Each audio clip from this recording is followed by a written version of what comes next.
की आपण कशा पद्धतीने या गिरण गावामध्ये गिरणी कामगारांचं संघर्षाचे आंदोलन आणि घर मिळालं पाहिजे हे आंदोलन आपण करतो आहोत। या संख्येने वारसदार जास्त संख्येने आहेत।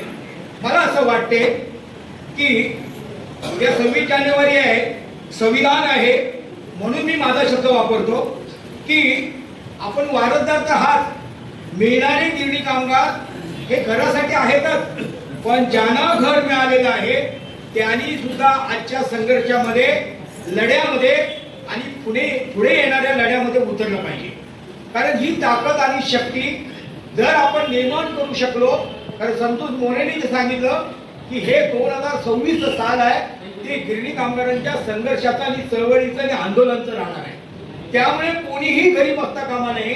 आपली फॅमिली असेल, आपले नातेवाईक म्हणजे वारसदार असतील, या सर्वांनी संघर्षामध्ये उतरलं पाहिजे।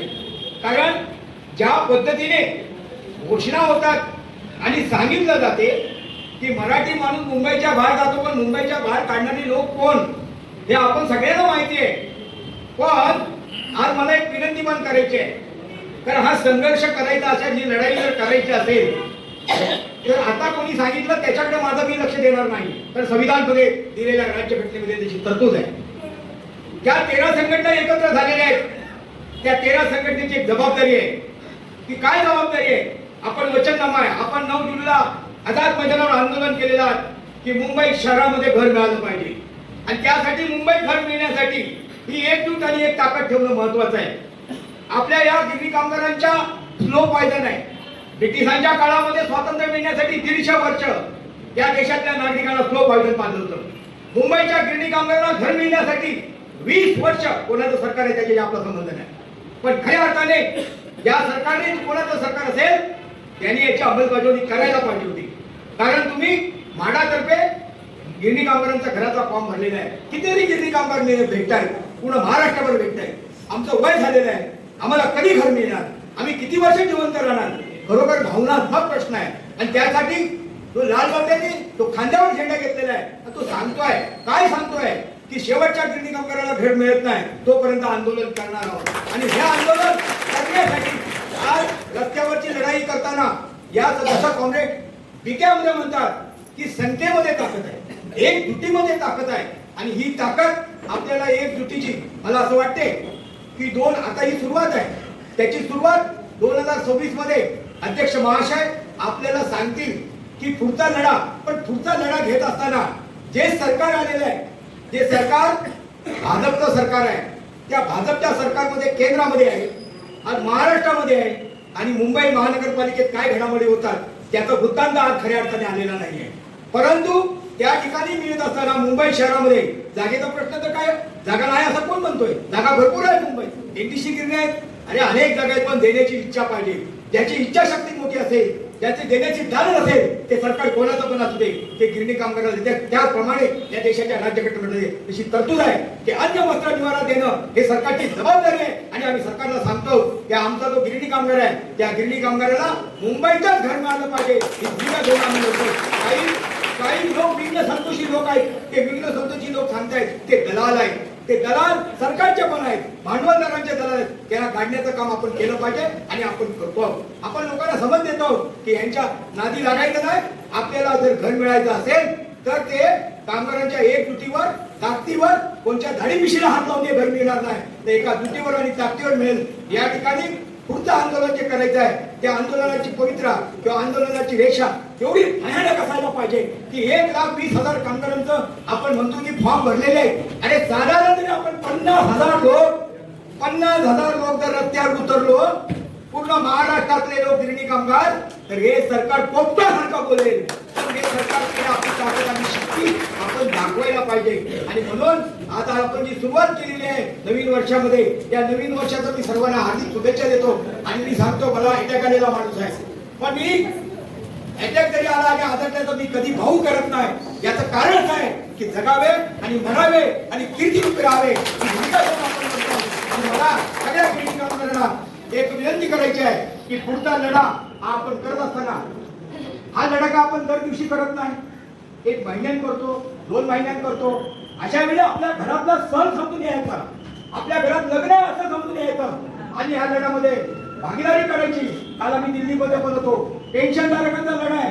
तुम्हाला एक सांगतो, ज्या कार्यकर्त्याकडे जिद्द असेल, ज्या कार्यकर्त्याकडे त्यागमय जीवन जगायचं असेल, ज्या कार्यकर्त्याला मनापासून ज्वाला पेटत असतील, तर तोच कार्यकर्ता लढाईमध्ये आणि संघर्षामध्ये मिटू शकतो.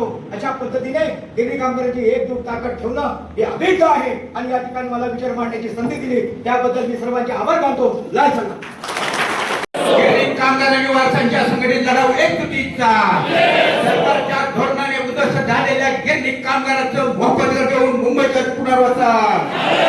लाल फाके की लाल झेंडे की. धन्यवाद. यानंतर काँग्रेस दत्तात्रय आजकालकर यांना विनंती करतो की आपण या ठिकाणी आपलं मनोगत व्यक्त करू.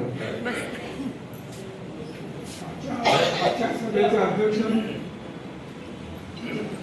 कॉम्रेड उदयवर विजय कुलकर्णी, गिरणी कामगारांचे नेते आमरे आणि सर्व व्यासपीठावरील नेते होते. आज 18 जानेवारी 1982 ची आठवण आपल्याला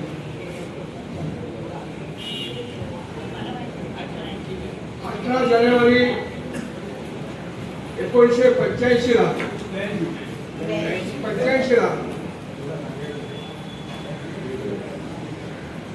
आम्हाला ज्यांनी हाताला धरून चळवळीत आणलं आणि एकूण आमच्या लग्नापासून सगळं कार्य त्यांनी केलं आणि माणूस म्हणून या चळवळीत तुम्ही फिट राहायला पाहिजे असं ज्याने आम्हाला शिकवलं ते कॉम्रेड DS कुलकर्णी यांचा स्मृतिदिन समज त्याचा 16 तारखेला स्मृतिदिन झालेला. त्याला अभिवादन करून मी माझ्या भाषणाला सुरुवात करतो. मी सकाळी आज टॅक्सीला आलो आणि या कोयनूरच्या गेटवर मी उतरलो आणि मी तिथं उभा आलो की आमचे विनायक पांढरे कुठे दिसतात काय.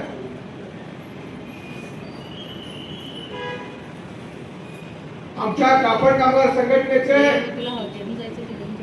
सोसायटीमध्ये कायम निवडून येणारे लढाऊ गिरणी कामगार हे विनायक पांढरे त्या गिरणीत होते. एक साधा माणूस होता. त्यावेळी गिरण बंद पडली.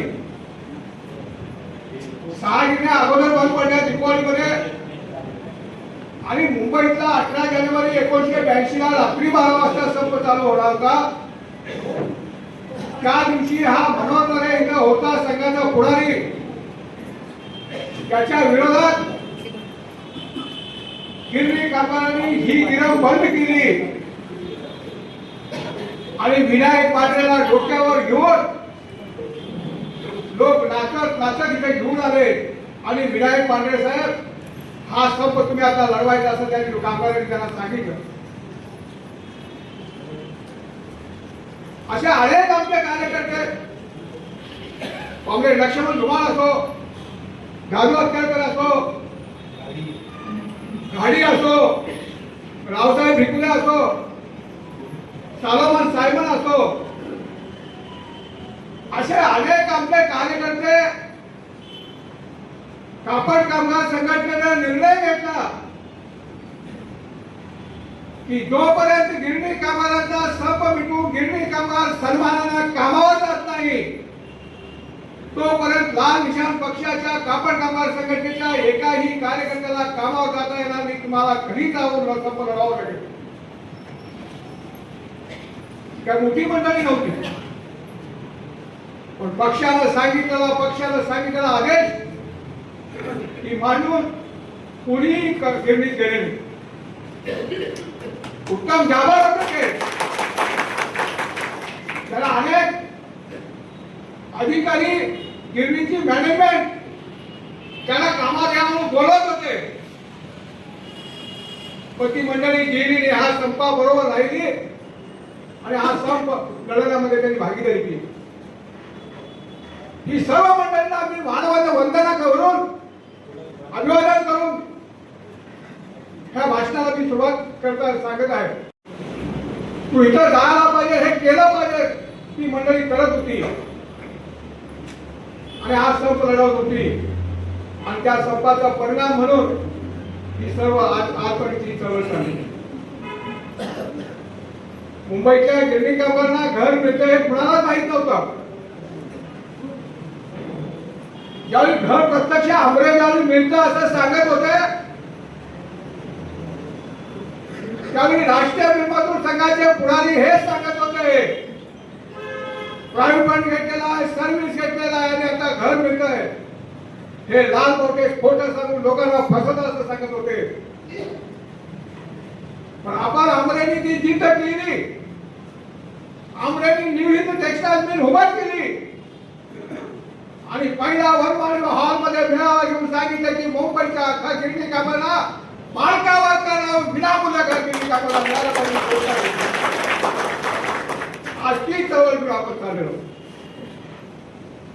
आम्ही असं ठरवलं मुंबईच्या गिरणीतला शेवटचा गिरणी कामगार असेल आणि तोपर्यंत त्याला घर मिळून त्याचं पुनर्वसन होणार नाही तोपर्यंत आम्ही हे चळवळ सोडणार नाही असं जिद्द केलेली आहे.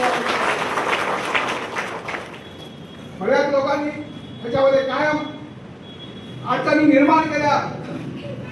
कोणी 17 कलमामध्ये घातलं, कोणी हेच घातलं आणि ही चळवळ मोडण्याचा प्रयत्न केला पण आपण तो चळवळ विजू दिली. ज्या संघाशी आपण कोण बघू शकत नव्हतो अशा संघाशी आम्ही एकजूट 2011 साली केली आणि मुंबईच्या गिरणी कामगारांना घरं विनामूल्य मिळाली पाहिजे असे म्हणून त्यांना आपण चळवळीत आणलं. आज मुंबईच्या वारसाचं घर मिळण्याचा हक्क आपण प्राप्त करून घेतलेला हे आपल्या चळवळीच्या जीवावर होते. आज सुद्धा 17 कर्मचारी काढलं मुंबईच्या बाहेर घरात येणार म्हणून सांगितलं पण त्याच्या विरोधात सर्व श्रमिक संघटनेला प्रयत्न करून सर्व संघटनेला आपण भेटून 13 संघटनेला आपण एकत्र घेऊन 17 कलम बदलला पाहिजे हे आपण जाहीर मागणी केलेला आहे. ते बदलून घेतले. मुंबई आणण्याचा मार्ग मोकळा झाला. काल महानगरपालिकेच्या निवडणुका झाल्या. कुणी कुणाची मुलाखत कशी आहेत ते मला माहित नाही.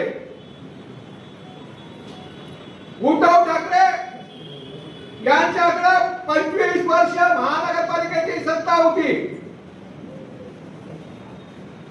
आणि त्यांनी महानगरपालिकेत 25,000 कोटी रुपये शिल्लक ठेवलेले. 92,000 कोटी.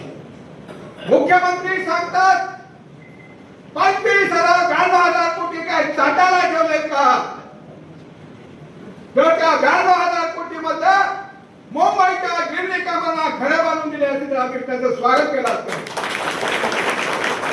आज यांनी सांगितलेलं मोदींनी सांगितलेलं आहे 26 साल हे मुंबईच्या गिरणी कामांना घर मिळवण्याचं वर्ष म्हणून आपण साजरे करणार आहोत. आजच आम्ही सगळ्या नेते मंडळीला आपल्या विनंती सांगणार आहोत. मुख्यमंत्री सांगतात ना 92,000 कोटी कशाला चाटायला ठेवलेत का? आम्ही आज गिरणी कामगार हजारावर घेऊन तुम्हाला मोर्चाना सांगतो की बोला तशी जर चालायची हिंमत असेल तर गिरणी कामाला खरं देऊन तुमचं पुनर्वसन कर हे आपण मागणी करायची. 92,000 कोटी आहे का? तुम्ही सांगितलं का? आपण नाही सांगितलेलं. ही लढाई आपण लढवायची. मित्रांनो आपण इतके दिवस झाले यावेळी गेलो आपण गावाला की तो माणूस असतो, दुसऱ्या वेळी गेलो की तो माणूस नसतो. माणसाची संख्या रोज घटत चालली. आता आम्हाला घरं देऊन तुम्ही आमचं पुनर्वसन केलं पाहिजे ही मागणी घेऊन आपण गिरणी कामगार 2026 साली घालायचं.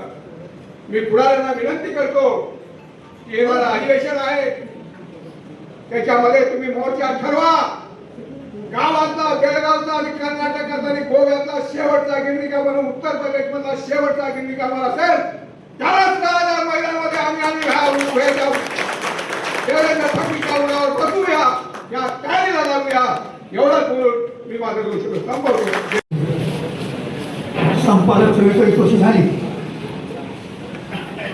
त्याच्याबद्दल अनेकांची अनेक वेगवेगळी मतं असतील, पण हा संप कामगारांनी केलेला होता हे कोणी विसरत नाही.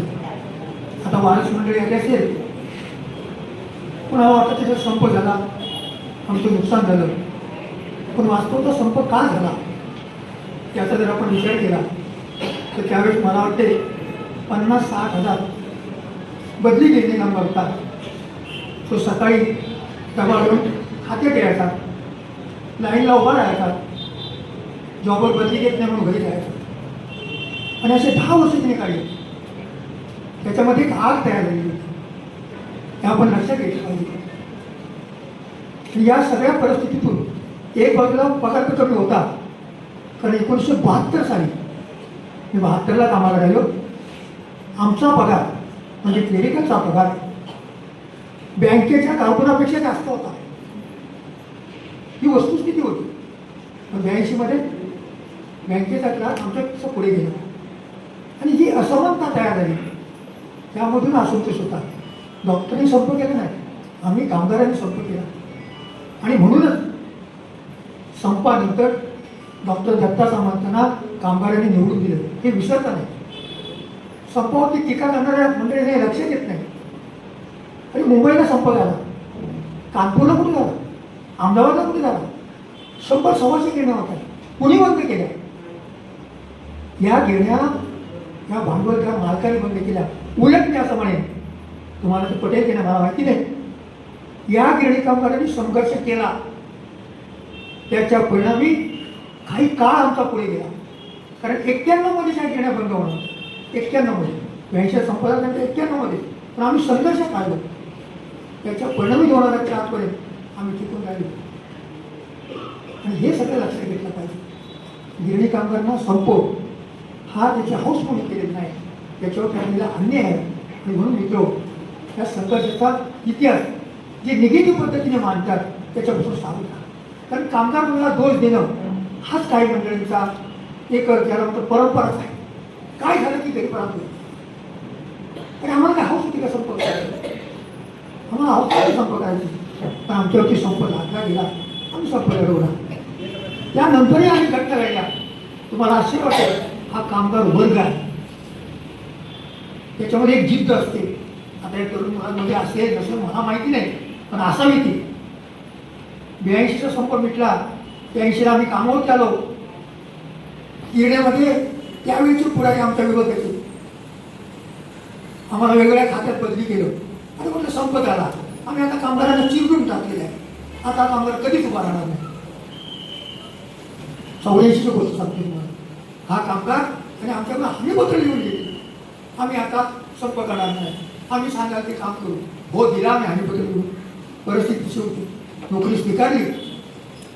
हे मी मानतो एवढ्यासाठीच की जे कामावरती नव्हते त्यांनी ऐकून इतिहास लक्षात ठेवा. खोटा इतिहास सांगणारी पण मंडळी, आम्ही तुमच्यासमोर आणतो सर ते इतिहास आहे. आम्ही पत्र लिहून घेतलं, 84ला कामावरती गेलो, 85 केलं, 86 केलं, 87मध्ये सोसायटीच्या निवडणुका आल्या. कामगार असंतोष पुन्हा उभा राहिला. कामगार संघर्षाला रस्त्यावर उतरले. पण तुम्हाला आश्चर्य वाटेल, मुंबईमध्ये अनेक गिरणीमध्ये डॉक्टर दत्ता सामंतांच्या नावावरती सोसायटीच्या निवडणुका आम्ही जिंकल्या. आम्ही हारलो नाही. आणि जी मंडळी अशी मानत होती की आता कामगार हरला, कामगार संपला, तो आता उभा राहणार नाही, त्यांची अवस्था माझ्या गिरणीत संपूर्ण सगळीकडे झाली. त्यांची अवस्था त्या कामगारांनी इतकी वाईट केलेली होती की त्यांना अंगावरती कपडे ठेवून बाहेर जावं लागलं. हा इतिहास आहे मित्रांनो, हा इतिहास आपण विसरता नाही. जे कामाला नव्हते तुम्हाला विनंती करेल, हा इतिहास विसरू नका. आताही काय मंडळींना वाटते काय ते घराचं आंदोलन, काय लोकांना घरं मिळाली? काय लोकांना कधी मिळणार? तर तुमचा बाप घर येते, बाप. तुम्ही काय तुमचा बाप घर परंपरा काय? श्रेष्ठ माझं स्वतंत्र माणसं आहेच, पण संपानंतर देखील आम्ही ठामपणे उभा राहिलो. जे वापले होते ते ताज झाले, हे आपण लक्षात घेतलं पाहिजे. विसरत नाही. घराचा अधिकार हा तुमच्या संघर्षातून मिळाला, कोणाच्या दाढी हात लावून मिळाला. कोणीतरी पुढेच्या दाढी हात लावला म्हणून तुझ्या घराचा अधिकार नाही. त्याच्या पाठीमागे कामगारांचा संघर्ष आहे. त्याच्या पाठीमागे कामगारांनी प्रचंड आंदोलन केलेली आहे. त्याचा एकही गट मिळाला नसतो. तरी घराचा अधिकार 2000 मध्ये तयार झाला, आंदोलन 2005 मध्ये तयार झालं. तोपर्यंत काय? तोपर्यंत कुणालाही माहिती नव्हतं की कायद्यात घराची तरतूद केली काय. घराची तरतूद करताना देखील तिथं गुप्तपणे केली नव्हती. त्या गिरणी कामगार खरं मागायला येणारच नाही. मुठभर घरे दिली, त्या गिरणी कामगार गावाला गेला तो कशाला येत नाही. जो गावाला जातोय तो कशाला पुन्हा येणार. पण असे नाही आहे. कायदा झाला 2000 मध्ये. 2005 मध्ये जेव्हा मला समजलं तेव्हा सर्व श्रमिक संघटनेमध्येच तेव्हा विश्व देशपांडे होते मान्य करेल, तर सर्व श्रमिक संघटनेचे पुढाकार घेऊन हे आंदोलन उभं केलं. खूप टीका झाली. ॲडमिट मिळाला, ग्रॅज्युटी मिळाली, आता म्हणे खरं मागते. तर तुमचा बाप घडत येते त्या भूमिकेने आम्ही उभ्या. त्रास झाला आम्हाला. मोर्चे काढला. विलासराव देशमुख 6 महिने बोललेच नाही. घराबद्दल वाचा तर केली नाही, पण 6 महिन्यानंतर एक दिवस पडले, हो कायद्यात तरतूद आहे, आम्ही गिरणी कामगारांना घर देणार आहोत. अरे वा रे वा. ही व्यवस्था कशी लोकांच्या हातात गेली की जे खऱ्या अर्थाने कष्ट करायचं बाजूला. आणि मग आम्ही संघर्ष चालू ठेवला. आणि त्या संघर्षातून आज काय होईना, कोणाला काय वाटेल. 2 गोष्टी महत्वाच्या राहिल्या, मी वारंवार मानतो. कारण कायदा वेगळा आणि तुम्ही अधिकार मिळवले ते वेगळे. कायद्यात मिल वर्कर हाऊसिंग होतं, गिरणी कामगारांचं घर, त्याच्यावरती मोठी चर्चा झाली. मुख्य सचिवांच्या अध्यक्षतेने अनेक मिटिंग आल्या.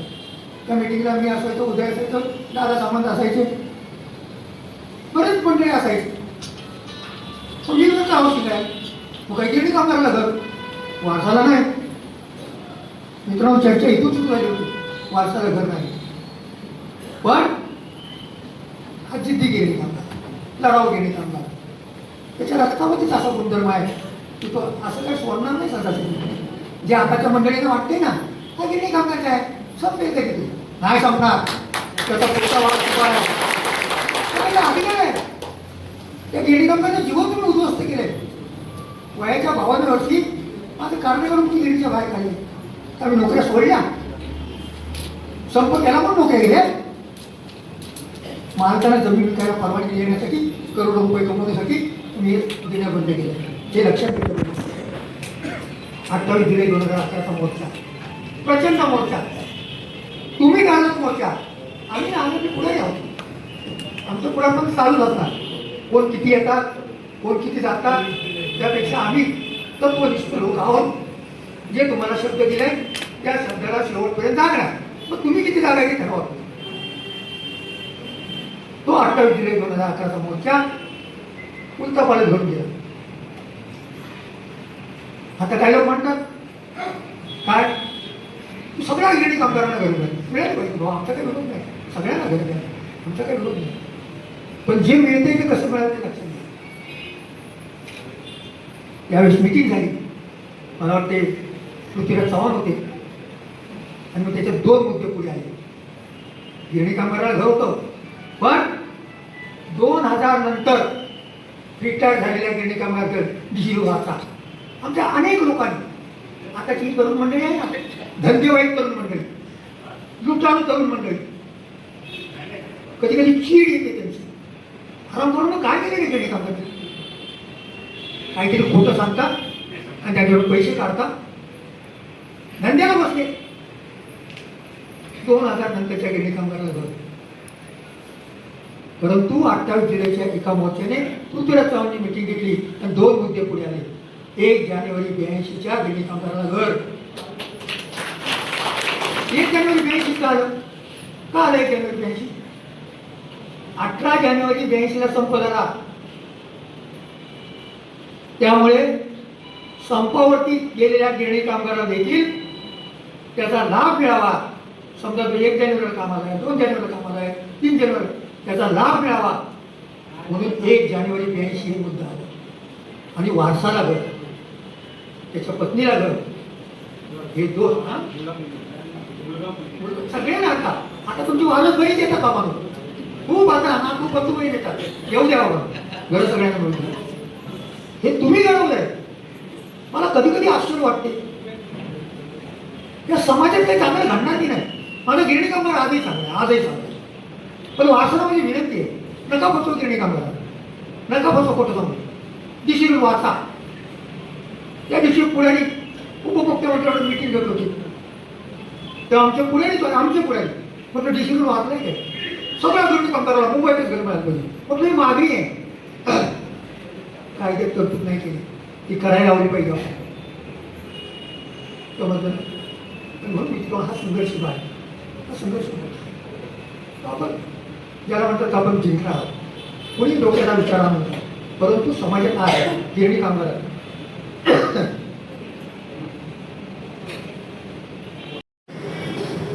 तर गिरणी कामाचा प्रचंड त्याग आहे, प्रचंड त्याग. तो आजच नाही सोय, तो महाराष्ट्रापासून. तुम्हाला असं वाटेल हा जे हावतो म्हणतात ना जागा नाही, अरे आजही गिरण्यांची 167 एकर जागा आहे. त्याच्यातली काय विकली असेल, काय विकली असेल, पण आहे जागा. एकटीच्या गिरण्यांकडे प्रचंड जागा. तुमची नियत चांगली, राज्य करण्याची नियत चांगली, जागा आहे. बरं मला हा प्रश्न येतो, पैसा नाही. अरे साले मग काम करावं. मुंबईतल्या 4 गिरण्या विकल्या, 4 ते 5 मला 4,000 कोटी रुपये मिळवले. किती? 4,000 कोटी सरकारने मालकाने विकून करोड रुपये कमवते वेगळे. म्हणजे सरकारचे आकडे पुढे आलेले आहेत. 4,000 कोटी, 2005 नंतर एक पुढे विकली, 4,000 कोटी रुपये मिळवले. पैसा नाही. किती? 4 गिरण्या, अरे 25 गिरणी आहेत. कधी कधी आम्हाला भविष्यात त्या इंदिरा गांधीने त्या 25 गिरण्यांचं राष्ट्रीयकरण केलं.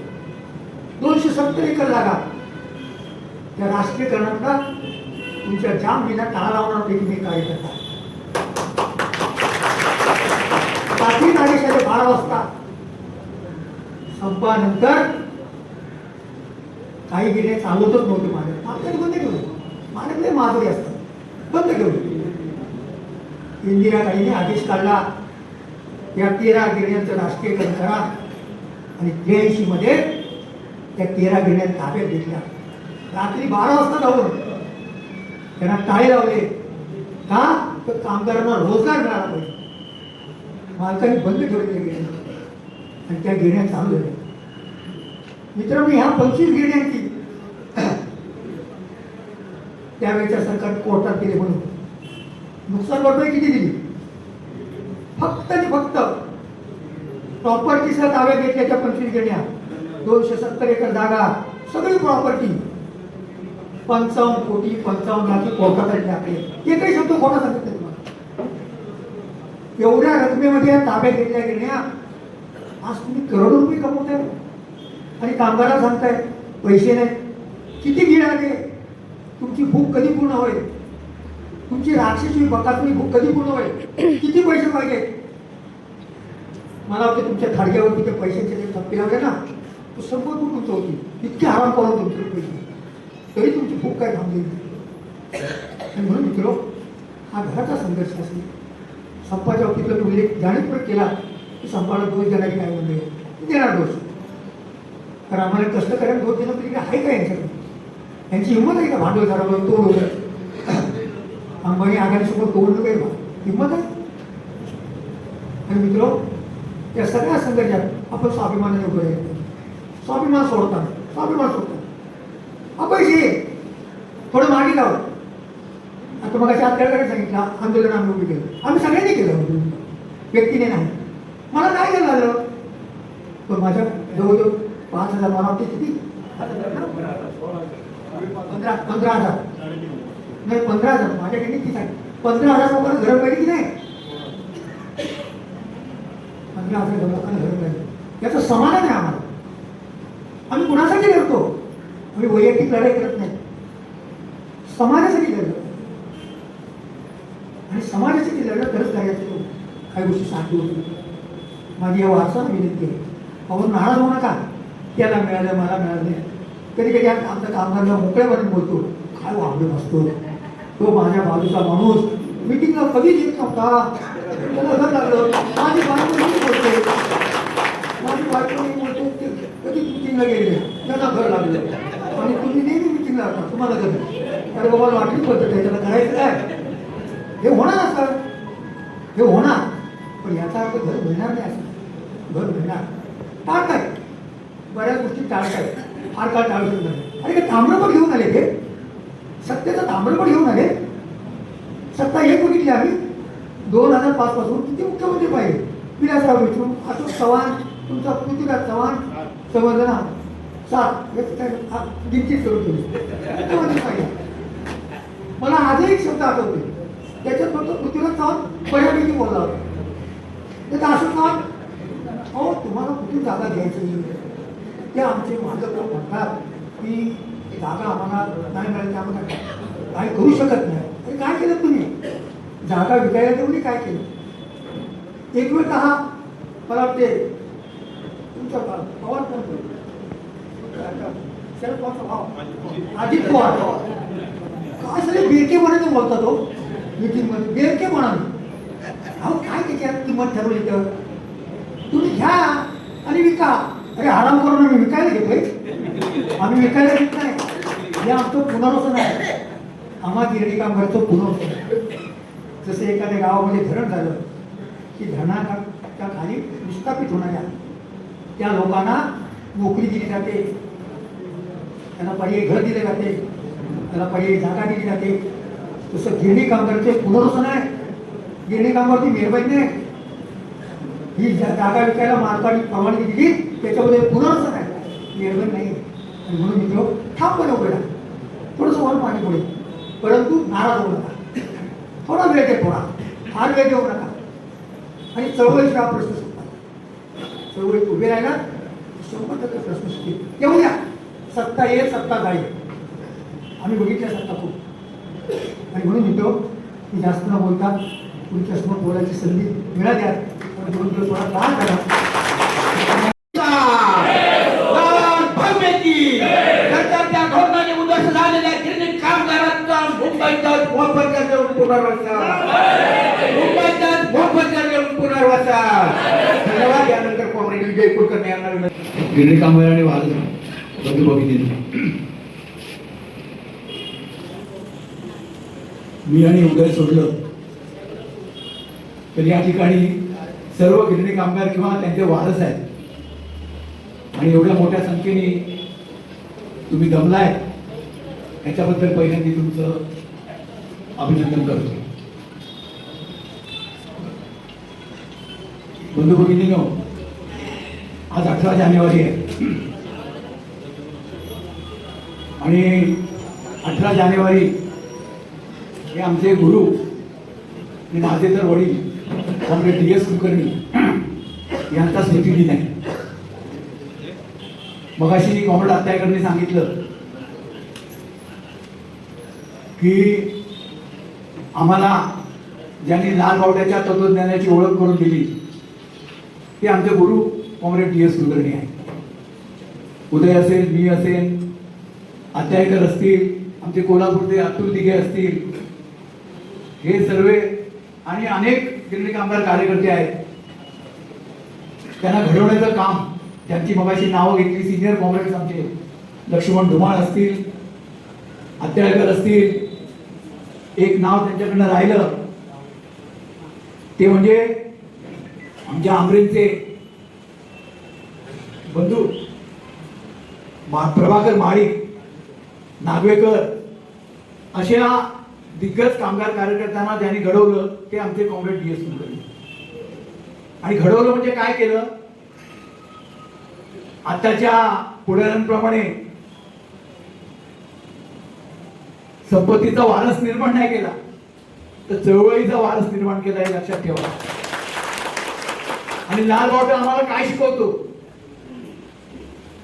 की जगात संपत्ती निर्माते हा कामगार वर्ग आहे. आणि समाजाला जे रोग लागलेले आहेत, दारिद्र्य असेल, विषमता असेल, बेकारी असेल, हे सर्व रोग नष्ट होऊ शकतात. आणि जे कामगार वर्ग संघटित झाला आणि त्यांनी सत्ता ताब्यात घेतली तर हे सर्व वर्ग हे सगळे जे रोग आहेत ते नष्ट होऊ शकतात. हे लाल बावट्याचं तत्वज्ञान आहे. त्यानुसार 1917 साली सोव्हिएत युनियनमध्ये क्रांती झाली. कामगार वर्ग नेता जमला झाला आणि सोव्हिएत युनियन आज तागायत प्रगतीमध्ये सुद्धा आज तागायत पुढे आहे. त्याच्यात काही कमतरता निर्माण झाल्या पण त्याच्याही लवकरच मार्ग निघेल. दुसरा देश चीन, त्यांनी आपल्याला स्वातंत्र्य 1947 मिळालं. चीनने 1948 साली क्रांती केली. कामगार वर्गाने आणि कामगार वर्गाचं राज्य निर्माण केलं. आणि आज जगात अमेरिकेचं नाव घेतलं जातं तेवढीच प्रगती जवळ चीनने केली आहे. कशाच्या आधारावर? लाल बावट्याच्या विचाराच्या आधारावर हे लक्षात घेतलं पाहिजे. आणि त्या लाल बावट्याच्या विचाराचे आम्ही पायक आहोत. मी तर 1980 सालापासून लाल बावट्याचा पूर्णवेळ कार्यकर्ता म्हणून गिरणी कामगारांच्यात कार्यरत आहे. माझ्यानंतर थोडस उदय भट असतील, आत्यायकर तर स्वतः गिरणी कामगार आहेत.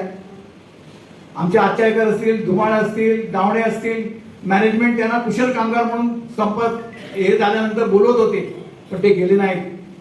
का गेले नाहीत? लाल बावट्यांनी त्यांना सांगितलेलं होतं की सर्वांचा प्रश्न सुटेल तेव्हा आपण जायचं. म्हणून ते शेवटपर्यंत बाहेर राहिले आणि पूर्णवेळ कार्यकर्ते झाले. त्यांच्या तालमीत आम्ही तयार झालेलो कार्यकर्ते आहोत. सांगायचा उद्देश हा की 82 सालापासून हा झगडा आम्ही लढवतोय डॉक्टर दत्ता सामंतांच्या बरोबर. त्याच्याही अगोदर आमच्या लाल निशाण पक्षाने कॉम्रेड DS कुलकर्णी 1944 सालापासून गिरणी कामगारांमध्ये काम करत होते आणि पूर्णवेळ काम करत होते.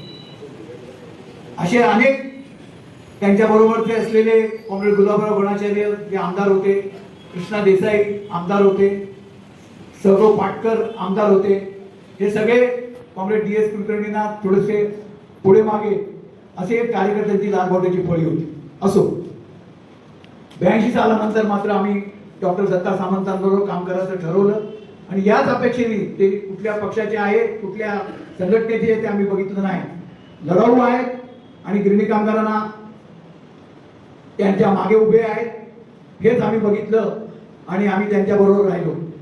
तुम्हाला एक आठवण म्हणून सांगतो, जसं कॉम्रेड आत्याकरनी सांगितलं, आमचे मांढरे विनायक मांढरे एवढीशीच मूर्ती होती, धोतर आणि सदरा घालायची, पाठीला दप्तर असायचं. पण त्यांनी त्याला कोहिनूरमध्ये 5,000च्या वरती गिरणी कामगार होते. 3 गिरण्या होत्या. जी नंतर कोहिनूर मिल ती जागा राज ठाकरे आणि मनोहर जोशींनी घेतली, ती पण कोहिनूर मिल होती आणि त्यांची सोसायटी एकच होती. आणि कायमपणे ही विनायक मांढरेंसारखे कार्यकर्ते कोणी त्याला बघितलं असेल तर त्या माणसाला कसं निवडून देतात लोक याचं आश्चर्य वाटलं असेल. पण 82च्या अगोदर 15 वर्ष सोसायटीचे निवडून आलेले सेक्रेटरी म्हणून त्यांनी काम केलेलं आहे. कशाच्या जोरावर? लाल बावट्याच्या विचाराच्या ताकदीवर.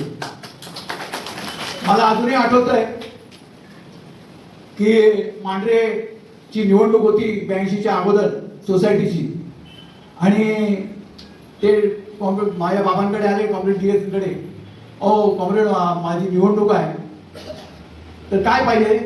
तर म्हणे एक पोस्टर तयार करून द्या. म्हणजे लावणार कोण? म्हणजे मीच लावणार.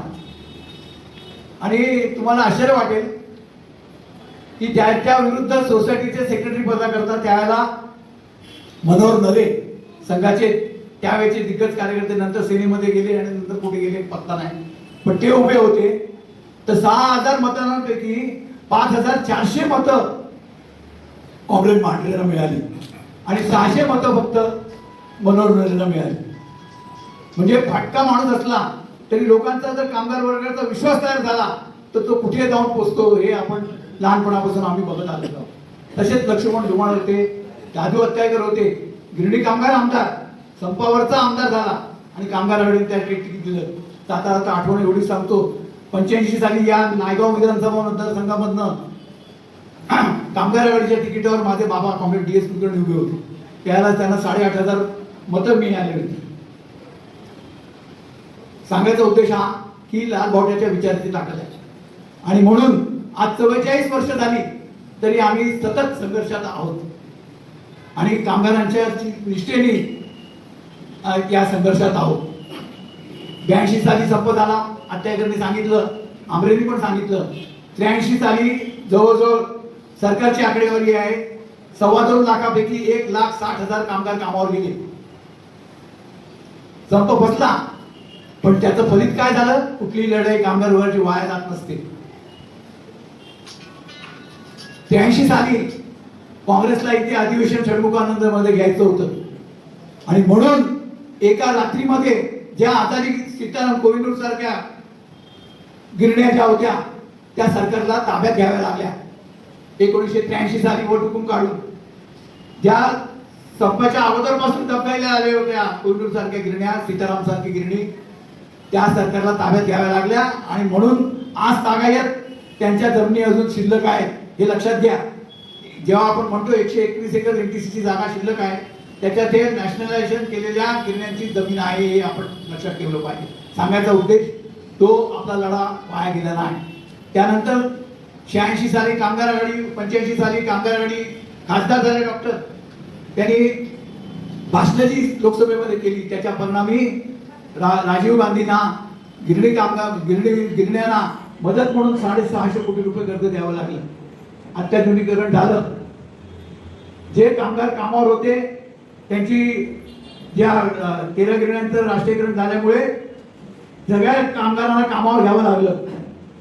91 साली जबरदस्त नफ्यात सगळ्या गिरण्या होत्या, रेकॉर्ड नफ्यात, पण सरकारने त्याला ठरवलं आणि हाँगकाँग, सिंगापूर करण्याच्या नावाखाली शरद पवारांनी ब्रिटिशांच्या काळापासून असलेला DC रूल बदलला आणि गिरण्या बंद करून त्याची जागा विकायला परवानगी दिली. आणि त्याच वेळेला डॉक्टर दत्ता सामंतांनी सांगितलं की कुठलीही गिरणी जागा विकून चालणार नाही आणि मोठमोठे हॉटेल्स, पंचतारांकित हॉटेल्स होईल, हाँगकाँग, सिंगापूर होईल, पण मराठी माणूस मुंबईमध्ये टिकणार नाही. आणि ते आज आपण चित्र बघितलं. त्यावेळेला 95 साली ह्याच्या जमिनीच्या प्रश्नावर डॉक्टरांनी निवडणूक लढवली, पण सगळे आपण हिंदू झालो आणि अयोध्येच्या राम मंदिराकरता BJPला आपण निवडून दिलं. त्याची पातकं आपण भोगतो आहोत. सांगायचा उद्देश हा की 91 साली जो DC रूल झाला त्याचा 600 एकर पैकी 200 एकर जमीन त्या DC रूल प्रमाणे पब्लिक हाऊसिंगला मिळणार होती म्हाडाला, कामगार आणि नागरिकांना घर बनवण्याकरता. गिरण्यांची जमीन विकू नये म्हणून आम्ही मोर्चे काढले डॉक्टर दत्ता सामंतांच्या नेतृत्वाखाली आणि 97 सालापर्यंत त्यांची हत्या होईस्तोपर्यंत बऱ्यापैकी प्रमाणात आपण जमीन राखण्यात यशस्वी झालो आणि म्हणून 97 साली त्यांची सुपारी देऊन हत्या करण्यात आली आणि नंतर मात्र हे गिरण्यांची जमीन विकण्यात यशस्वी मार्ग ठरली. पण त्या आंदोलनाच्या परिणामी आणि डॉक्टरांच्या बलिदानाच्या परिणामी जे 200 एकर जमीन म्हाडाच्या वाटणीला येणार होती त्यापैकी 2001 साली एक बदल करण्यात आला की म्हाडाच्या जमिनीपैकी 1/3 जमीन, निम्मी जमीन ही गिरणी कामगारांच्या घराकरता मिळेल. हे उगाच नाही झालं, त्याच्याकरता आमचे मोर्चे, गिरणी कामगारांचे मोर्चे, दत्ता सामंतांचं बलिदान हे आपल्याला गिरणी कामगारांना घर मिळण्याला कारणीभूत आहे. अहमदाबादमध्ये आपल्यापेक्षा जास्त गिरण्या होत्या, शेवटी कामगारांना ग्रॅच्युटीचे पैसेही नाही मिळाले, सामुदायिक आत्महत्या करावी लागली, म्हणजे प्रसंग त्यांच्यावर आला. तो प्रसंग आपल्या गिरणी कामगारांच्या लढाईमुळे आपल्यावरचा टळला. VRS मिळाली लोकांना. आम्ही ते सांगत होतो की VRS मध्ये जाऊ नका, राजीनामे देऊ नका, तरी जाणीवपूर्वक प्रचार करून त्यांनी गिरण्या बंद पाडल्या. आपण सेंचुरीमध्ये आणि बॉम्बे टँकमध्ये 63 वर्षापर्यंत आपला पगाराचा अधिकार घेतला. कॉम्रेड मोरे बोलले, तुमचे संतोष मोरे, ते आजही बॉम्बे टँकच्या घरी बसून पगार घेत आहेत. बदली कामगारांची त्याची परमनन्सी केस आजही चालू आहे, हायकोर्टात प्रलंबित आहे. आणि आता आपण ते नोटिफिकेशन चॅलेंज केल्यामुळे त्यांना बँक गॅरंटी 45 लाखाची बँक गॅरंटी मिळालेली आहे. सांगायचा उद्देश, प्रामाणिकपणे आणि विचारावर आधारित लढाई केली तर आपण यशस्वी होऊ शकतो. अर्थात त्याला राजकारण पण केलं पाहिजे, कारण शेवटी ते धोरण निर्मिती जी होते ती राजकारणाने होते. आणि आपण बघितलं, हाँगकाँग सिंगापूर केलं, 2.5 लाख गिरणी कामगारांच्या नोकऱ्या घालवल्या, कायम कारखान्यातल्या नोकऱ्या 1.5 लाखाच्या संख्येने गेल्या. गिरणी कामगारांचं बघून आता कारखान्यातले कामगारही आम्हालाही घराचा अधिकार पाहिजे म्हणून संघटित होत आहे. सांगायचा उद्देश काय की 2011 साली आंबेडकरांनी सांगितलं हा हक्क आपल्याला कसा पैदा झाला, की आपण 2005 पासून आंदोलन सुरू केली. मुंबईपासून कोल्हापूरपर्यंत आणि मुंबईपासून गोव्यापर्यंत आपण संघटित केलं, लोकांना गिरणी कामगारांना संघटित केलं. 2011 साली मोठा मोर्चा काढला. त्याच्या परिणामी त्या मोर्चाला उद्धव ठाकरे, राज ठाकरे हे सगळे विरोधी पक्ष हजर होते. आणि त्याच्या एका मोर्चाच्या परिणामी 1/82 तारीख ठरली, वारसांना हक्क मिळाला आणि म्हाडातर्फे नोंदणी पण करायची ठरली. पण आणि आणखी ती 2011 साली प्रमुख मागणी आपली होती. संतोष मोरे बोलले की झोपडपट्टीवासियांना घर मिळतात, अमुक मिळतात, तमुक मिळतात. आपण त्या रीतीने गिरणी कामगारांना घर मागत नाही आहे. आपली त्या प्रमुख मागणी होती की मालकांवर कर आणि गिरणी कामगारांना मोफत कर. आणि आजही आपल्याकडे तो कागद आहे, त्याच्यावर RMMSची सही आहे, खाडीलकर बाईंची सही आहे, इस्वलकरांची सही आहे. आपण तर होतोच. आणि त्या मालकांवर कर आणि गिरणी कामगारांना मोफत कर. कारण ज्या मालकांनी कवडी मोलांनी जमिनी विकत ब्रिटिशांच्या काळापासून 100-150 वर्षापूर्वी त्यांनी जमिनी विकून मालक करोडपती झाले. शेवटचं उदाहरण सांगतो तुम्हाला. 18 एकर जमीन 5200 कोटीला बॉम्बे यांनी विकली वरळीची गेल्या वर्षी 2000 जापनीज कंपनीला. आणि म्हणून जमीन मालकांवर कर आणि मोफत घर आपण न्याय मागणी होती. पण काही लोकांनी चहा तरी फुकट मिळतो का असं म्हणून मालकांची आणि सरकारची बाजू घेतली. आणि त्यामुळे आपल्याला नाईलाजाने ही जमिनीची किंमत आपल्याला मोजावी लागते. असो, तर ती एकजुटीने फाटाफूट झाली नसती आणि एजंट तयार झाले नसते तर आपण ही मागणी, मोफत घराची मागणी आपण पत्रात काढून घेतली असतो. असो, 15 मार्च 2024ला GR काढला, आपण तो बघितला. आणि याच हॉलमध्ये 22 एप्रिलला आपली पहिली सर्वशक्ती संघटनेची मिटिंग झाली. आणि त्याच्यात आपण लोकांना समजावून सांगितलं की हा GR म्हणजे मुंबईतनं आपल्याला हद्दपार करण्याचा GR आहे. आणि त्याच्या 17वं कलम आपण सांगितलं होतं की ते असं म्हणतं की आता मुंबईत घरं नाहीत, जागा नाही, आणि म्हणून सरकारच्या दृष्टीने अंतिम हा प्रयत्न असेल शेडू आणि मागणीचा. आणि तो जर तुम्ही नाकारलात तर मुंबईतल्या घराचा अधिकार तुम्हाला मिळणार नाही. हे 17वं कलम आपण लोकांना सांगितलं. सगळ्यांच्या संघटनांची मीटिंग आपण बोलवली. त्याला RMMS आली नाही आपल्याबरोबर, पण नंतर आणखी संघटना आपण गिरणी कामगार एकजूट तर्फे आपण संघर्ष केला. आणि नंतर आणखी 14 संघटना त्यात सामील झाल्या. परिणामी 9 जुलैला आपण जो ऐतिहासिक मोर्चा काढला, तिथे एक प्रसाद दाड आले होते आणि उदय सामंत आले होते. आणि त्यांनी आश्वासन दिलं की शिंदेनी बोलवली मीटिंग आहे 10 तारखेला. त्या 10 तारखेच्या मीटिंगमध्ये 17वं कलम आम्ही रद्द करू असं आश्वासन त्यांनी दिलं. आणि मुंबईतच घरं आम्हाला पाहिजेत असं आपण सांगितलं. तिथेही खाडीलकर बाईंनी सांगितलं मुंबईत जागा नाही आहे, शेलू आणि मागणीला दिलं तरी आम्हाला चालेल असं त्यांनी शिंदेसमोर सांगितलं. पण आपण एकजुटीने त्याला विरोध केला. त्याच्या परिणामी शिंदेना हे कबूल करावं लागलं की आम्ही ऑप्शन देऊ, 17वं कलम रद्द करू आणि पर्याय म्हणून पर्याय तुम्हाला देऊ. आणि तेही 4 महिने आपण वाट बघितली, झालं नाही. शेवटी 9 नोव्हेंबरला आपण शिंदेना आठवण मोर्चा काढला ठाण्याला जाऊन. आणि त्याच्या परिणामी 29 डिसेंबरला GR निघाला आणि 17वं कलम रद्द झालं. मुंबईतला आपल्याला घर मिळण्याचा अधिकार मोकळा झाला. हे आपलं एक यश आहे. परिणामी आपण जे वातावरण तयार केलं त्या उद्धव ठाकरेंनाही तिकडे येऊन सांगावं लागलं आमचं सरकार आलं तर गिरणी कामगारांना मुंबईतच जागा देऊ, पण त्यांचं सरकार आलं नाही. आणि मात्र शिंदेनी सांगितलं गेल्या वर्षी आपल्याला 2025 साली की मुंबईतला इसारे प्रकल्प असो नंतर आणखी कुठलाही प्रकल्प असो त्याच्यात गिरणी कामगारांना आम्ही अकोमोडेट करू असं सांगितलेलं आहे. पण दुसऱ्या बाजूला अदानीला 1,500 एकर जमीन द्यायला मुंबईत जागा आहे त्यांच्याकडे, पण सरकारला गिरणी कामगारांचं पुनर्वसन करायला 150 एकर जागा नाही. आता पुढच्या चळवळीमध्ये आपल्याला नेटाने लढून जो 17वा कलम रद्द करून आपण एक टप्पा गाठलेला आहे, त्याचा पुढचा टप्पा आपल्याला गाठायचा आहे. सर्वांना मुंबईतच घर मिळालं पाहिजे अशी आपली मागणी घेऊन आपल्याला पुढे जायचं आहे. या मेळाव्याच्या निमित्ताने आपण सुरुवात केलेली आहे. आपले अध्यक्ष त्यांच्या भाषणामध्ये त्यांचा पुढील आपला लढायचा कार्यक्रम सांगतीलच. आपल्याला सर्वांना बरोबर घेऊन पुढे जायचं आहे.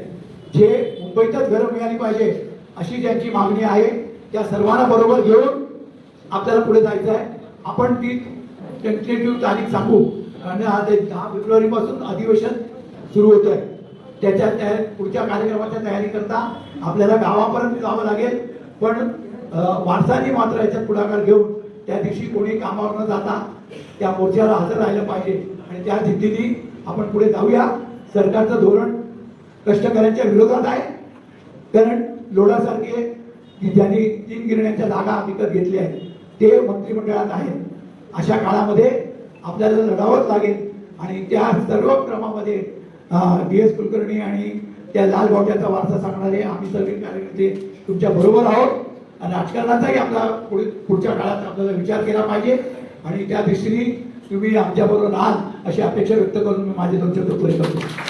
होता त्यांच्या स्मृतीला मी विनम्र अभिवादन करतोय. त्याचबरोबर ज्यांनी आम्हाला या लालबावट्याच्या विचारांनी प्रेरित करून कामगार चळवळीमध्ये आणलं ते आमचे गुरुस्थानी असणारे आणि गिरणी कामगार स्वातंत्र्य सैनिक असणारे कॉम्रेड DS कुलकर्णी यांच्या स्मृतीला अभिवादन करतो. त्याचबरोबर गिरणी कामगारांच्या शौर्यशाली लढ्याला सुद्धा अभिवादन करतो. काही आपण जेव्हा इतिहासाच्या बद्दल जेव्हा बोलतो तेव्हा नुसतं भूतकाळाबद्दल आपण बोलत नाही, तर वर्तमान काळामध्ये त्या भूतकाळाच्या इतिहासाचा वारसा आपल्या बरोबर घेऊन वर्तमान काळात कसं चालायचं, कसं पाहायचं आणि आपलं भविष्य ज्यांना जनतेच्या बाजूने सकारात्मक घडवायचं असेल त्यांना अशा प्रकारे इतिहासाकडे बघण्याचा दृष्टिकोन असतो. पण ज्यांना विकृत घडवायचं आहे, ज्यांना समाजाला मागे खेचायचं आहे ते इतिहासाकडे पाहतात. छत्रपती शिवाजी महाराजांचं नाव आपण आज घेतो, आम्ही घेतो तो रयतेचा राजा म्हणून घेतो. ज्यांनी रयतेकरता आपलं आयुष्य वेचलं, ज्यांनी धर्माच्या नावावर जातीभेदाच्या नावावर फाटाफूट करून आपसामध्ये विध्वंस कधी केला नाही, पण रयतेकरता जगला, रयतेकरताच आयुष्यभर घटला आणि म्हणूनच तो आज जिवंत आहे आणि उद्याही राहणार आहे. आपण या सगळ्या इतिहासाचे संदर्भ घेतो, अगदी आपल्या शौर्यशाली लढ्यापर्यंत दत्ता सामंत, DS कुलकर्णी आणि अनेक, तो आपला पुढे झेप जाण्याकरता आपण घेतो. काही जणांना शिवाजी महाराज फक्त अफजल खानाच्या पुतळ्यापुरतेच मर्यादित हवे आहे, संभाजी महाराज आणखी कुठल्या करता हवे आहे, सरदार पटेल आणखी कशा करता हवे आहे. पण आम्हाला कल्पना आहे की या सर्वांचा इतिहास आम्हाला हा दाखवतोय की आजच्या काळातला नेमका प्रश्न काय, शत्रू कोण आहे आणि त्याच्या विरुद्ध लढाई कशी करायची. आजच्या काळातला जो आपला शत्रू आहे त्याच्या विरुद्ध हा सगळा संघर्ष आहे. नाही तर आज आपल्याला इथे जमण्याचं सुद्धा खरं प्रयोजन नव्हतं. जर गिरण्या बंद पाडल्या नसत्या, ज्या पद्धतीचा विकासाचा धाचा आपल्या समोर त्यांनी आज घडवला 90 सालानंतर खास करून तो घडवला नसता तर आज वेगळ्या पद्धतीचे आपण समोर आलेलो असतो. आमरे सांगतात नेहमी, आपण बघत असतो की ज्या वेळेला ह्या गिरण्या बंद करण्याचा सपाटा लावला सरकारच्या धोरणाने, म्हणजे कामावर गेलेला गिरणी कामगार, जो कामावर गेला नाही किंवा संपावर राहिला किंवा ज्याला घेतलं नाही, हा एक वेगळा गट आहे. पण जो कामावर गेलेला जवळजवळ 1.5 लाख कामगार होता त्याला बाहेर कोणी काढलं, हा खरा प्रश्न आहे. म्हणजे संपाला तुम्ही दोष जेव्हा देता किंवा संपाला दोष देणाऱ्यांनी हा प्रश्न विचारला पाहिजे की धरून चला, आम्ही त्याच्याबद्दल तर काय म्हणतोय आपण मांडलीच, पण ज्यांनी संप केला ते संपातलं बेकार झाले, पण जे कामावर गेले ते कसे बेकार झाले याचा प्रश्न संपावर दोष देणाऱ्यांनी विचारला पाहिजे. कारण त्यांना हा सगळं बंद करायचं होतं. आणि ज्या वेळेला गिरण्या बंद झाल्या त्या ऍव्हरेज एज खास करून एनटीसी आणि सगळ्या कामगारांचं सरासरी वय 39 होतं. म्हणजे तुम्हाला गांभीर्य लक्षात आलं पाहिजे की जे कामावर गेलेले लोक होते त्यांना तुम्ही तुमच्या या जमिनीचा जो संबंध प्रचंड तुम्ही विकून लाखो करोड रुपये तुम्हाला कमवायचे होते, त्याच्याकरता तुम्ही ज्यावेळेला गिरण्याचं बंद केल्या, डीसी रूल बंद करून त्याला सरासरी वय होतं 39. म्हणजे केवढं मोठं नुकसान, केवढी मोठी हानी या कामगार वर्गाच्या या सरकारच्या धोरणामुळे तुम्ही घडवली. हा साधं सुद्धा संकट नव्हतं, हे जाणीवपूर्वक संकट लागलं. आणि त्याच्या पाठोपाठ मुंबईतला सगळा मॅन्युफॅक्चरिंग इंडस्ट्री त्यांनी तुम्ही बंद केली, नफ्यात चालणारे सगळे उद्योग तुम्ही बंद केले आणि लाखो लाखो कामगारांचा ताबडतोबीचा रोजगार आणि भविष्यातला रोजगार तुम्ही नष्ट केला. आणि हा सगळा मुंबईचा हा जो तथाकथित प्रगतीचा हे आपल्याला सगळं दिसतंय, त्या प्रगतीच्या सगळे जे मोठे मोठ्या इमारती उभ्या राहिलेल्या आहेत, प्रगतीचा जो ढाचा उभा राहिलेला आहे, त्या ढाच्याच्या पायाला या लाखो लाखो गिरणी कामगार, इतर धंद्यातले कामगार हा त्या पायाची गाडले गेलेले आहेत. आणि त्यांच्या बलिदानावर त्यांना उद्ध्वस्त करून हा मुंबईचा आता तथाकथित विकास तुम्ही घडवलेला आहे. आणि तोच संघर्ष हा खरा संघर्ष आहे. आणि हा आपल्याला इतिहासाचा जो आपण दाखला देतो तो दाखला देत असताना आता संघर्ष कुठला आहे हा दाखवायचं काम आम्हाला लाल मोठ्यांनी केलं, DS कुलकर्णी सारख्या विचारांनी कार्यकर्ते नेत्यांनी आम्हाला घडवलं. आजची लढाई कुठली आहे? आजची लढाई हिंदू मुसलमान आहे, आजची लढाई आणखी कुठली जातीपातीची आहे, आजची लढाई कुठल्या भाषेची आहे? मराठी पण असलीच पाहिजे. पण मुख्य लढाई कुठली आहे? ही गिरणी कामगारांनी सुरू केलेली आहे. ब्रिटिशांनी गिरण्या बांधल्यापासून ते या गिरण्या 90 साली धोरणात्मक 2000 नंतर बंद करण्याच्या पर्यंत आल्यापर्यंत दत्ता सामंतांच्या बलिदानानंतर मुख्य लढाई काय आहे या देशामध्ये आणि मुंबईमध्ये? ही मुंबई कोणाची? ही मुंबई कष्टकरी कोण? हा देश कोणाचा? हा महाराष्ट्र कोणाचा? हा खरा लढाईचा प्रश्न आहे. जो राबतोय, कष्ट करतोय, घाम गळतोय, त्याच्यामुळेही संपत्ती निर्माण होते आहे.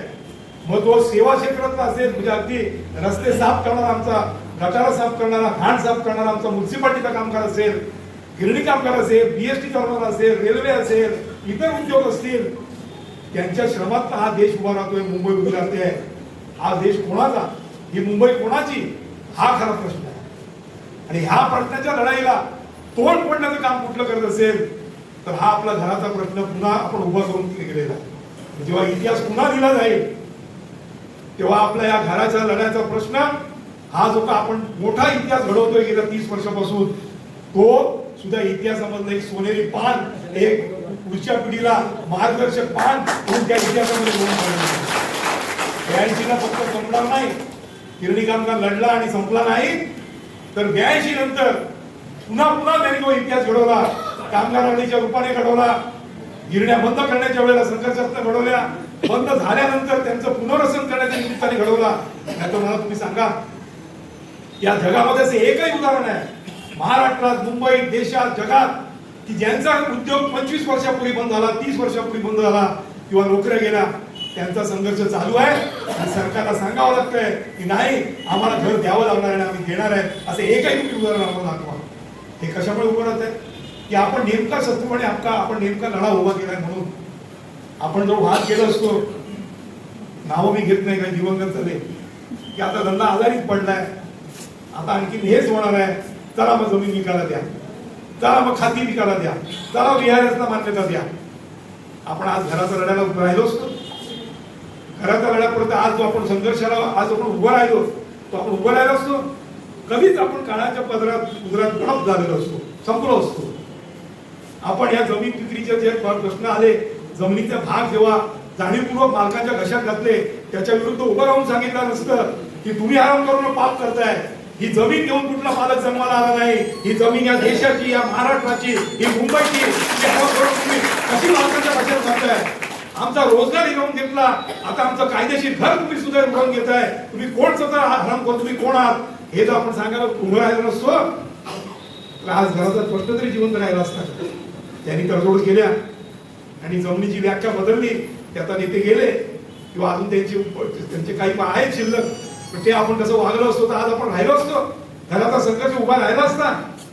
मला असं वाटतं की आपण हा इतिहास आपण जो घेतोय तो इतिहास ह्याच्याकरता घेतोय की आता आपल्याला पुढे कसं जायचं. आणि आपण जो संघर्ष केला या गाडीवर एकनाथ शिंदे सुपारी सेनेवर, हा, तर त्यांनी जो काही प्रकार घडवला, मला वाटतं संतोष मोरे आपल्या बरोबर होते मिटिंगला, तर आंबरे होते सह्याद्रीमध्ये. ऑगस्ट महिन्यामध्ये आपली मिटिंग झाली 23च्या, आणि त्या मिटिंग मध्ये त्यांनी जाहीर केलं की मुंबईतच घर आम्ही देणार आणि ज्यांना तुम्हाला ग्रामीण भागात पाहिजे असतील ते आम्ही ऐच्छिक ठेवू, पण मुंबईच्या घराचा अधिकार आम्ही तुमचा काढून घेणार नाही, हे त्यांनी जाहीर केलं. पण कृती मात्र उलटी केली. ते जो काही जी आर काढला मार्च महिन्यामध्ये आणि त्याच्यात जमीन अपुरी आहे निमित्त सांगून 2 ते कोण त्यांनी बिल्डर आणले होते, त्यांनी जी ओसड गावची जमीन घेतली होती त्यांना मालक करण्याकरता, म्हणजे मुंबईची जमीन लोणा आणि अदानी करता आणि मागणी आणि शेरूची जमीन छट्टा करता. आमच्याकरता काहीच नाही. तुझ्या त्या घराला किंमत नाही, त्या जागेवर किंमत नाही, घर बांधून सुद्धा काही होणार नाही. ती जमीन गिरणी कामगारांना कर्जबाजारी करून डोक्यावर मारायची आणि मुंबईच्या जमिनी ज्या आम्ही दाखवत होतो की तुम्ही जमीन अपुरी आहे, या तुमच्या कायद्याच्या पुस्तकात तुम्ही हरामखोरी केली म्हणून ती जमीन घरी गेलेली आहे.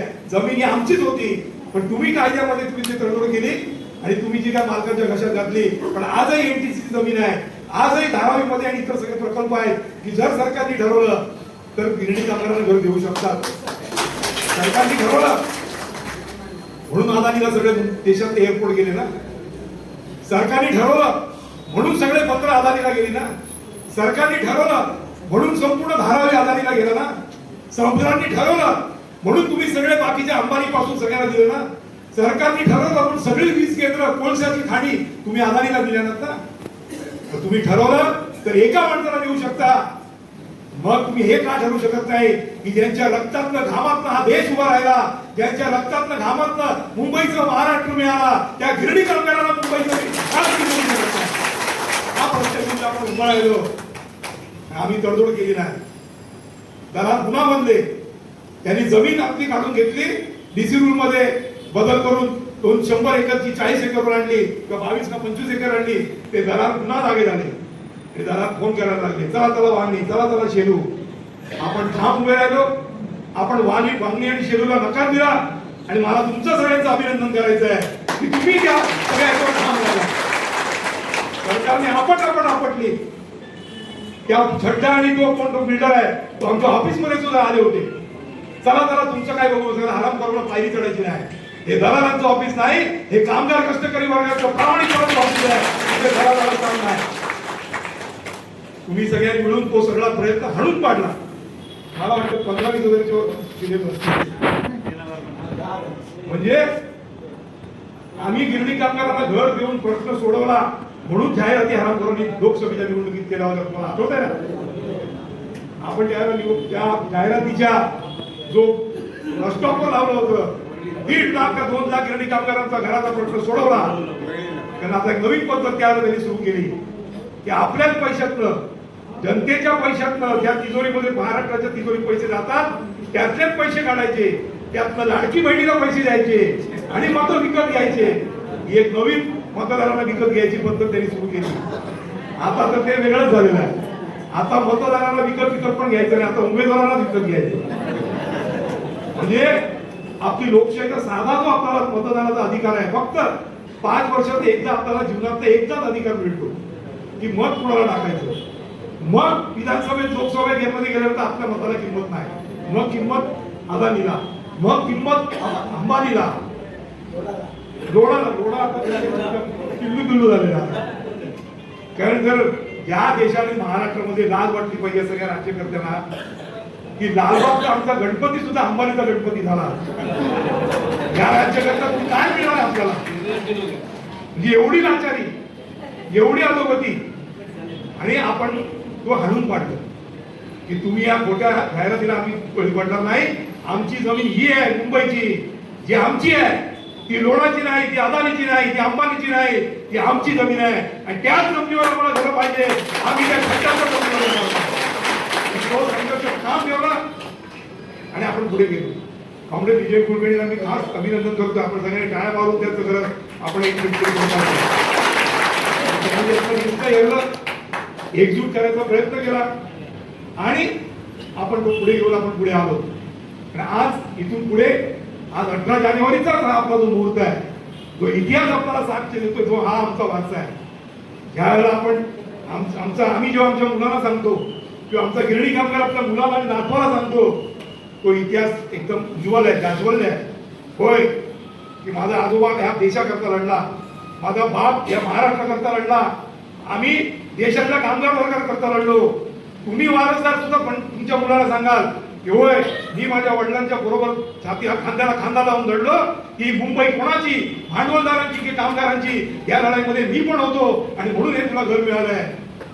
हे आता आहेत राजकारणी मंडळी फिरत आहेत, ते काय सांगणार आपल्या पोराला आणि पुढच्या इतिहासामध्ये की मी कसा शिवसेनेच्या पाठीत खंजीर बसला, मग कसा मी भाजपमध्ये गेलो, मग कसा मी राष्ट्रवादीत गेलो, मग मी कसे फुकटला लागले. असा आपला इतिहास नाही. आपला इतिहास हा आहे की आमचा आजोबा लढला, मी लढलो आणि माझा नातू पण लढायला जातो किंवा माझा वारसदार पण येतोय. हा आपला खरा इतिहास आहे. हा आपण पुढे घेऊन जातो. आपल्याला एक उत्साह बरोबर आलेला आहे. एक तर मागणी शिरूरचा त्यांचा प्रोजेक्ट आपण सबशेल फेटाळून लावला, तो असा कचऱ्यात फेकून दिला आणि त्यांना जे काही श्रेय मिळवायचं होतं ते आम्ही आता सगळ्यांना पाठवलं की जसं त्यांनी हिशोब किला म्हणून मध्ये केलं होतं, तो जेव्हा त्यांचा फेल गेला आणि आपला सतत त्याचा आंदोलनाचा बडगा, त्या बडग्याच्या परिणामात गिरणी कामगारांमध्ये आणि वारसामध्ये झालेली जागृती, त्या जागृतीमुळे वांगी आणि शेरूचा प्रकल्प एक प्रकारे कचऱ्याच्या टोपलीत फेकून दिला. आणि आता पुन्हा ते 17 कलम त्यांना रद्द करावं लागलं आणि पुन्हा आता आपण पुन्हा आपल्या विचारामध्ये आलंय की आता मुंबई शिवाय दुसरीकडे घर नाही आणि मुंबई आणि मुंबई या आपण सगळे पूर्वीचे जे मान अपमान गिरणी कामगारांचं त्यांनी उद्ध्वस्त केलेलं हे सगळे जे कोणी होते RMS असतील काय असतील ते सगळे आपण पोटात टाकले. कारण का आत्ताच्या घडीचा आपल्या लढाईचा प्रश्न महत्वाचा कुठला आहे? आत्ताच्या घडीमध्ये कामगार वर्गाचं यश, कामगार वर्गाचा लढाचं केंद्रबिंदू काय आहे? तर आत्ताच्या घडीमध्ये गिरणी कामगारांच्या दृष्टीने आपला केंद्रबिंदू आहे की मुंबईतच घर आणि त्या दृष्टीपर्यंत जो आपल्या बरोबर आहे त्याला आपल्या बरोबर घेऊन जायचं. या धोरणाने आपण आज मिटिंग जी घेतलेली आहे स्वतंत्र, ती अनेक गोष्टींचं त्याच्यामध्ये एकत्रीकरण आहे. कारण आम्ही संपाचा गौरव करणारे मंडळी आहोत. आम्ही संपाच्या आणि गिरणी कामगारांच्या संघर्ष लढ्याचे आम्ही वारसदार आहोत. आम्ही कॉम्रेड DS कुलकर्णींसारख्या एका नेत्यांचे वारसदार आहोत. आम्ही गिरणी संबंध भांडवलशाही विरुद्ध कामगारांच्या लढाईमध्ये कामगारांचीच मुंबई झाली पाहिजे याचे भक्कम साथीदार आहोत. त्याचे हिताचे आम्ही रक्षण करणारे आहोत. आज सगळ्यांना घेऊन त्यांना त्यांच्या सगळ्यांच्या भूमिका नाहीये. मग ते इतर आमच्या बरोबरचे 14 संघटना त्यांच्या अशा भूमिका असतील असं नाही आहे. त्यामुळे आज आपण स्वतंत्र मेळावा घेऊन आपली विचाराची बैठक पक्की करून आज जो 17 कलम आपण रद्द केलेला आहे ते कागदावरचं नुसतं तुम्ही रद्द करून चालणार नाही, तर या 2026 सालामध्ये 1,40,000 आमचे गिरणी कामगार वारसदार आहे त्याला मुंबईकरांचा आराखडा हा निर्माण करायचा आणि मागच्या पिढीमध्ये त्यांनी सांगायला सुरुवात केलेली आहे की गिरण्यांच्या चाळीमध्ये जे आता त्यांनी पुनर्वसन होणार आहे NTCच्या वगैरे सगळ्याच, तिथे आम्ही खास पद्धतीचं जी आमची मागणी होती, आपली मागणी होती की आम्ही त्याच्यामध्ये FSI वाढवून देऊ, त्याच्यामध्ये गिरणी कामगारांना घर देऊ.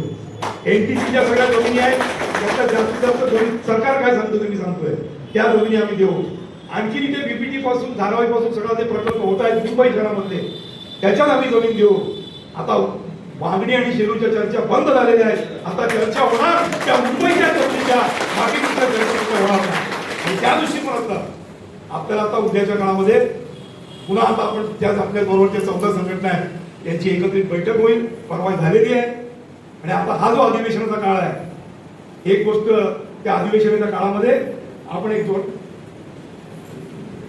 त्या अधिवेशनाच्या काळामध्ये मला असं वाटतं की आपण फिरून एक नव्या उमेदीने नव्या जोशात आपण आलं पाहिजे. त्याला एक प्रमुख कारण म्हणजे 17 कलम रद्द, मागणी शेलू कचऱ्याच्या टोपलीत आता फक्त मुंबई आणि मुंबई हा आपण केस ठरवलेला आहे.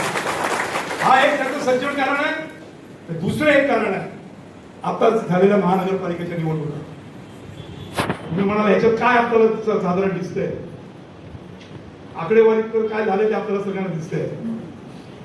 पण मराठी माणसाचं कष्टकऱ्यांचं जे मन आहे आणि त्या दृष्टिकोनात हा सगळा जो पट्टा आहे सगळा गिरणगावाचा पासून सगळा ज्यांनी ही मुंबई संयुक्त महाराष्ट्रातलं गुजरातला जाणारी रस्ता तो तोडून परत महाराष्ट्रात आणला, तो सगळा मराठी मन आणि सगळा जो आहे त्याने एक जोरदार हिसका दिलेला आहे. पैशाचा पाऊस सगळ्या प्रमाणामध्ये म्हणजे पक्ष फोडीगिरी त्या जे निवडून आले त्यांचं काही मोठं भार क्रेडिट असं मी मला तयार नाही.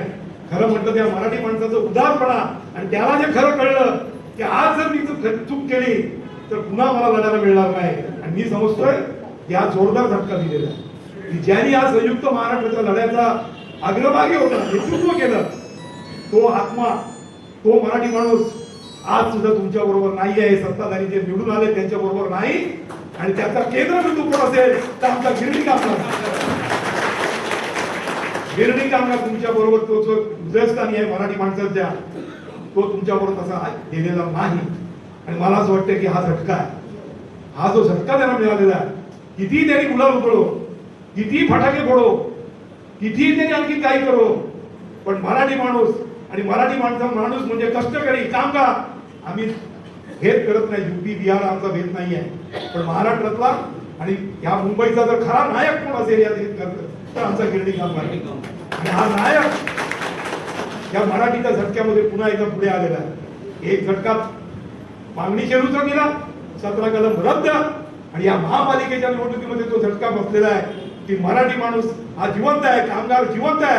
आणि मला असं वाटतंय की आपण जर 50,000 40,000 त्या संख्येने पुन्हा उतरलो, 12,000 उतरले तर आकडे त्यांचे 118 असो किंवा 125 हो, आणखी किती खरेदी हो, त्यांच्या पायाखालची वाळू घसरल्याशिवाय राहणार नाही. कारण आपण त्याला ती तयारी करा. 500 100 व्हॉट्सअपवर तू जा मी जा मग टीका टिप्पणी यांनी काम चालणार नाही. रस्त्यावर कोण किती येणार त्याच्यावर ठरणार आहे. रस्त्यावर तुम्ही 50,000 या, मग आपण इतिहास आठवला त्याच्याकडे जाऊया. 50,000च्या संख्येने उतरलं, वारसांचा गिरणी कामगारांचा अधिकार पुस्तकात नव्हता, कायद्यात नव्हता, तो खेचून आणला. कारण का 50,000 म्हणून इतिहासाची आठवण. जर संघर्ष केला, 2000च्या नंतरच्या गिरणी कामगारांना घराचा अधिकार होता. 1 जानेवारी 82 पर्यंत नेला, संघर्ष केला. मुंबईत घर मिळणार नाही, वांगणी शेलूला संघर्ष केला, 17 कलम रद्द केलं, कारण आपण संघर्ष केला म्हणून. आणि आता मुंबईत घरांची घोषणा त्यांना प्रत्यक्ष करायला लावायची असेल तर हा जो आता 24 फेब्रुवारीला बजेटचं अधिवेशन सुरू होत आहे, चांगला वेळ आपल्याला आहे 1 महिन्याचा. संबंध महाराष्ट्र बिंदून काढू. पुन्हा इतिहासाची आठवण काढली तर आम्ही गेलो होतो सगळे महाराष्ट्रात, मी होतो, आमरे होतो, आम्ही 2-3च पहिल्यांदा गेलो. आपण श्रमिक मध्ये ठरवलं की जा आपण जाऊया, ठरलं. तेव्हा आम्हाला गिरणी कामगार भेटले 82चे, आमरे होते, आमरे आठवत असेल का आम्हाला. आम्ही गिरणी कामगारांचा आमच्या कामगार लहानाचे मोठं झाल्यामुळे तो जो गिरणी कामगार होता वयस्कर, तो आपण अरे तुरीने आज सुद्धा बोलतो. त्याने सांगितलं उदय, अरे 20 वर्षापूर्वी माझी नोकरी गेली, आता घर मिळेल. मग आम्ही सांगितलं घर मिळेल की नाही आता आम्हाला सांगता येत नाही, पण त्यांनी हरामखोरी केली आणि आमची मुंबईच्या गिरणी कामगार उद्ध्वस्त केलं. त्यांना या महाराष्ट्रामध्ये आपण उघडं करूया, एवढं तरी काम होईल. त्याला हा तयार आहे, याला तयार आहे. आणि मला वाटतं की ते महाराष्ट्र आपण दिसून काढला.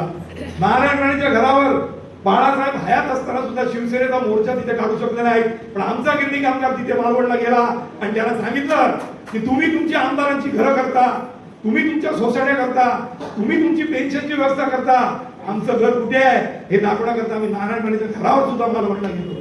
महाराष्ट्रातला एक असा आमदार ठेवला नाही, खासदार ठेवला नाही की त्याच्या घरावर आम्ही गेलो नाही. मला वाटतं आज तीच इतिहासाची स्फूर्ती घेऊन नुसता इतिहास कीर्तन करासारखा नाही. आम्ही कीर्तनकार नाही आहोत, आपण इतिहासाचं स्मरण करतो ते कीर्तनकार म्हणून नाही तर वर्तमान काळ मग ते प्रश्न सोडवण्याकरता आणि भविष्य काळ घडवण्याकरता आपण इतिहासाकडे जातो.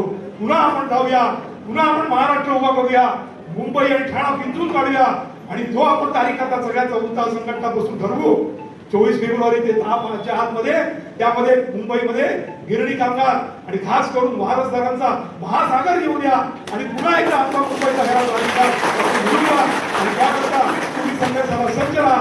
पुन्हा एकदा कॉम्रेड दत्ता सामंत DS कुलकर्णी यांना अभिवादन करतो, चौरशाली धड्याला अभिवादन करतो आणि एक अपेक्षा व्यक्त करतो की आपण पुन्हा एकदा जेव्हा जमू त्यावेळेला मुंबईच्या घराचा निर्णय झाला आज जाहीर करण्याकरता जमूया, त्याकरता काय करण्याचा एवढं बोलतो. धन्यवाद. आणि या सगळ्या जनतेचा सगळा जो नायक आहे मग तो कष्ट करणारा शेतकरी असेल किंवा कामगार असेल तो राजकारणात गायब झालेला आहे आणि त्यांच्या नावाने जे राजकारणात उतरले त्यांची नाळ अदानी अंबानीची जुळलेली आहे. नाहीतर त्यांच्या लग्नात हळद लावून पिवळे झालेले फोटो काढायची यांना काही गरज नव्हती. मला आठवत असेल अंबानीच्या मुलाचं लग्न झालं की प्रत्येक जणांचा फोटो मी नाव घेत नाही आता ते नाव घेतलं ते आम्हालाही वाईट आहे सगळ्यांनाच वाईट आहे. मी अंबानीच्या घरीच्या मुलाला जाऊन होता काय काय भांडी घातली काय माहित नाही काय त्यामुळे आपल्याला हे प्रसंग आलेले आहे. पेन्शन सुद्धा असाच आहे. पेन्शन आपल्या अधिकाराची. आता परवा आपण दिल्लीला गेलो पंतप्रधान मोदींच्याकडे आपली फाईल पडलेली आहे. ही एक्सपर्ट कमिटी नेमली होती शेवटची आपली त्यांनी काही एक पेन्शन वाढ सुचवलेली आहे पण मोदींना वेळ नाही कारण मोदींना ग्रामपंचायत पासून सगळ्या निवडणुका जिंकायच्या आहेत. या देशामध्ये विरोधी पक्ष संपवायचे आहेत. या देशाची लोकशाही संपुष्टात आणायची आहे आणि हा अदानीला आणखी कुठे काय कोपऱ्यात काय शिल्लक आहे ते शोधायचं आहे. आता स्मशानभूमी फक्त राहिलेले आहेत म्हणजे सगळा कार्यक्रम संपला. तर या पेन्शनच्या लढाईमध्ये सुद्धा आपण देशभरामध्ये झटीने तटून उभे आहोत आणि मला अभिमान वाटतो सांगायला की या पेन्शनची लढाई सुरू करण्याचं काम सुद्धा जसं आपण गिरणी कामगारांच्या घराचा प्रश्न हा जर पहिला कोणी मांडला असेल आणि त्याच्याकरता संघर्ष आजपर्यंत कोण करत असेल तर ही सर्वश्रमी संघटना आपण आणि पेन्शनचाही संघर्ष आजपर्यंत कोण उभा करत असेल तर आपणच करतो.